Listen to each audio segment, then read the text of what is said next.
안녕하세요, 여러분. 안박사 인사이트 안인호 박사입니다. 오늘은 지금 밖에 가을비가 내리고 있습니다. 한여름의 무더위도 이제 지나고 새로운 계절이 바뀌는 가을로 접어들었는데, 여러분들은 새로운 계절을 맞아 어떤 계획들을 하고 계시는가요? 저는 오늘 여러분들에게 새로운 주제, 우리가 인생을 살아가면서 맞게 되는 인생 후반기를 어떻게 빛나게 할 것인가에 대해서 여러분들에게 말씀드리고자 합니다. 많은 분들이 이렇게 묻습니다.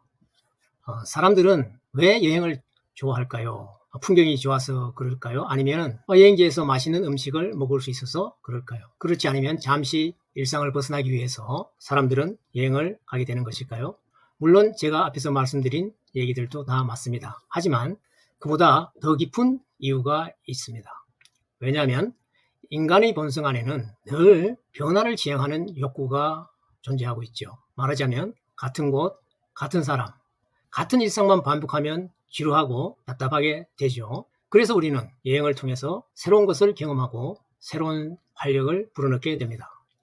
그렇다면 여행은 단순한 즐거움 이상의 의미가 있는 것이겠지요. 이러한 측면에서 여행은 단순한 이동이 아닙니다. 그 과정 속에서 우리는 여러 가지 선물, 여행이 주는 선물을 받게 됩니다. 여행을 통해 우리는 어떤 선물을 받을 수 있을지 하나씩 살펴보겠습니다.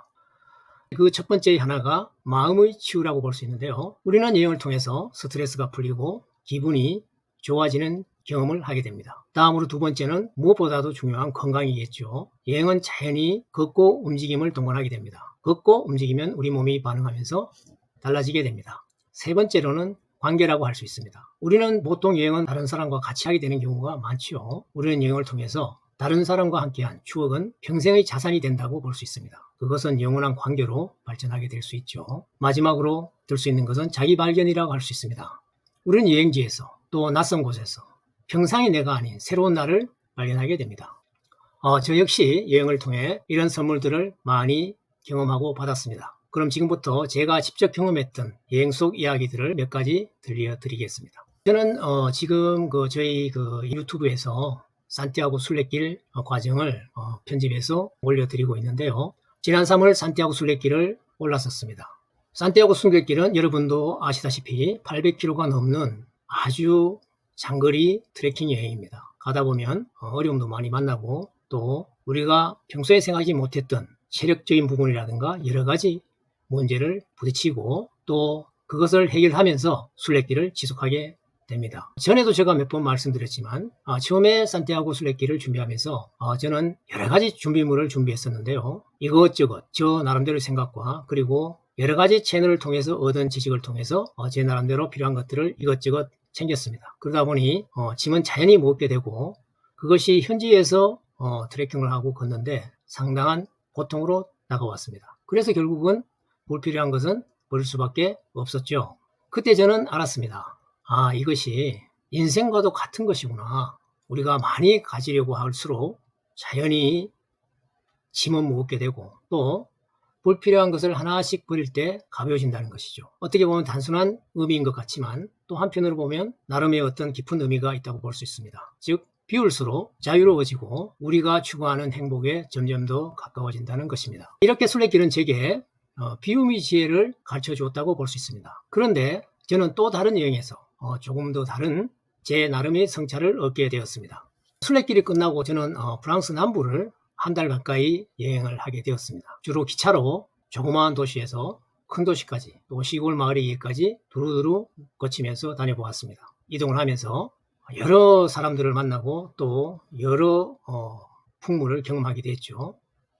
이러다 보니 자연의 풍경은 매번 새로웠지만 그보다도 더 인상 깊었던 것은 사람들이 살아가는 모습이었습니다. 시장 골목에서 장을 보는 모습이나 작은 카페에서 커피를 마시며 이야기를 나누는 모습들, 이러한 그들의 일상적인 생활을 직접 보고 느끼면서 여기에도 우리와 같은 기쁨과 슬픔 그리고 희망과 고민이 존재한다는 것을 알게 되었습니다. 그때 제게 주어지는 하나의 메시지가 있었습니다. 이상이나 상상이 아닌 현실 속 삶의 보편적 진리는 동서양을 막론하고 비슷하다는 것입니다. 이제는 글로벌화된 세상이라서 그럴 수도 있다 하겠지만 본질적으로 인간의 삶은 다르지 않다는 것이죠. 저는 이러한 여행을 통해서 이러한 통찰을 얻게 되었습니다.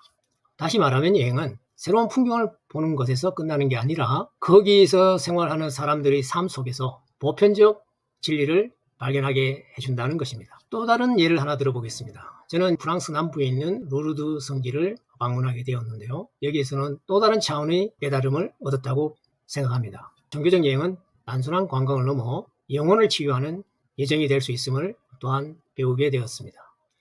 이처럼 여행의 성격과 목적이 달라지면 그 안에서 얻는 자신만의 울림, 메시지도 달라진다고 볼 수 있습니다. 또 다른 예를 하나 든다면 저는 이제 북유럽 여러 나라를 여행을 한 기회가 있었는데요.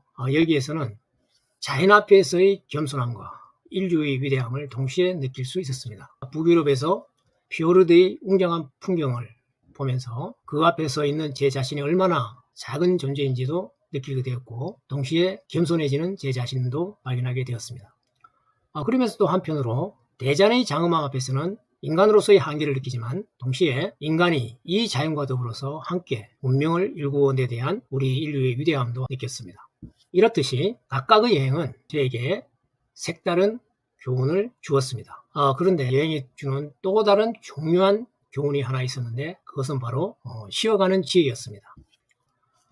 순례길에서도 마찬가지였죠. 순례길은 오랜 기간을 또 계속해서 걷는 여정이 계속되기 때문에 제때 쉬어줘야 합니다. 쉬지 않고 계속 걷기만 하면 탈진해서 순례를 계속할 수 없죠.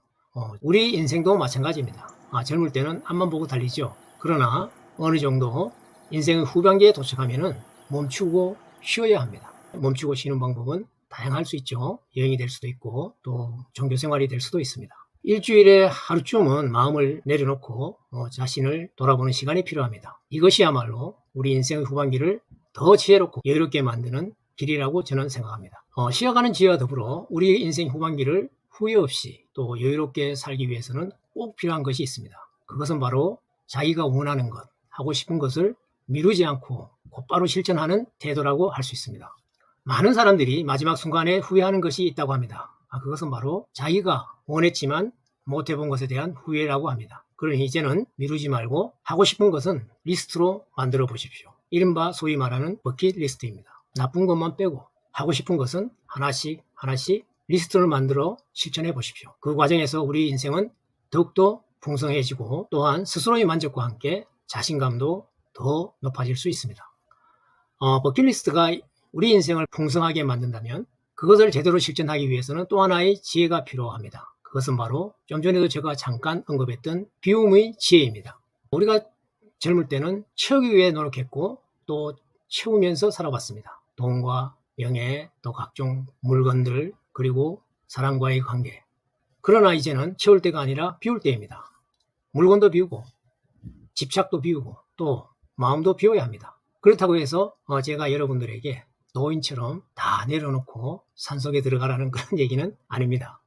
그렇지만 불필요한 걸 비워낼수록 삶은 더 훨씬 가벼워지고 여러분의 인생의 발걸음도 더 가벼워질 수 있습니다. 그래야만 여러분은 남은 인생을 즐겁고 행복하게 살 수 있습니다. 그렇습니다. 비움으로 삶이 가벼워지면 우리는 비로소 새로운 설렘을 향해 새로운 발걸음을 옮길 수 있습니다. 그렇다면 지금 우리에게 필요한 건 뭘까요? 저는 여러분들에게 단연코 이 말씀을 드리고 싶습니다. 바로 지금 떠나는 용기입니다. 저도 나이가 들면서 여행에 대한 설렘이 점점 줄어드는 걸 느꼈습니다. 예전 같으면 생각이 날 때 바로 떠나자 이렇게 했는데 이제는 여러 가지 나름의 핑계를 찾으면서 다음에 하지 하고 미루게 됩니다. 여러분도 아실 겁니다. 여행은 마음이 설레고 떨릴 때 해야지 소위 말하는 다리가 떨릴 때 하면 곤란하다는 것이죠. 그래서 한 살이라도 젊을 때 또 발걸음이 가벼울 때 떠나야 합니다. 그렇다고 해서 꼭 해외여행이나 멀리 가지 않아도 됩니다. 가까운 산책이나 하루 거리의 여행이라도 충분합니다.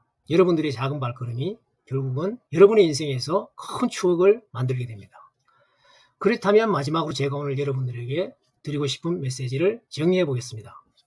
한 줄로 요약한다면 인생은 여행과 같다고 볼 수 있습니다. 여행길에는 오르막도 있고 내리막도 있죠. 좋은 동행이 있을 때도 있고 또 뜻밖의 변수가 나타날 수도 있습니다. 하지만 우리 여행에서 중요한 게 목적지가 아니듯이 인생도 어떻게 보면 결과보다도 과정이 더 소중할 수 있습니다. 그리고 더불어 욕심을 덜고 마음을 비울수록 인생은 더 가볍고 행복해진다고 볼 수 있습니다. 그러다 보니 오늘 아침 문득 이 노래 가사가 생각납니다. 인생은 나그네 길, 어디서 왔다가 어디로 흘러가나. 어릴 때 제가 많이 듣던 노래고 여러분도 잘 아실 겁니다. 이 노래의 가사처럼 인생은 잠시 머물다 가는 나그네라고 볼 수도 있습니다. 그렇기 때문에 중요한 건 그 길 위에서 무엇을 보고 누구와 함께하며 어떤 마음으로 걸어가느냐 하는 것입니다. 그렇기 때문에 지금 생각하고 있는 것을 너무 미루지 말고 마음이 움직일 때, 생각이 날 때 바로 떠나는 용기가 필요합니다. 다시 한번 말씀드리면 여행은 우리 인생을 더 풍요롭고 행복하게 만들어줍니다. 그리고 꼭 기억하십시오. 인생은 한편의 여행이다라는 것 말입니다. 여러분, 오늘 제가 말씀드린 데 대해서 어떻게 생각하시나요? 제가 말씀드린 내용에 대해서 동의하신다면 잠깐의 여행이라도 한번 떠나보시고 한번 여러분의 인생을 다시 한번 생각해 보십시오. 그리고 앞으로 어떻게 살아갈 것인가에 대해서 스스로의 화두를 던지고 거기에 대한 해답을 찾아보십시오. 좋은 결과가 있을 것입니다. 그럼 다음 시간에 또 뵙겠습니다. 시청해 주셔서 감사합니다. 안박사 인사이트의 안인호 박사였습니다.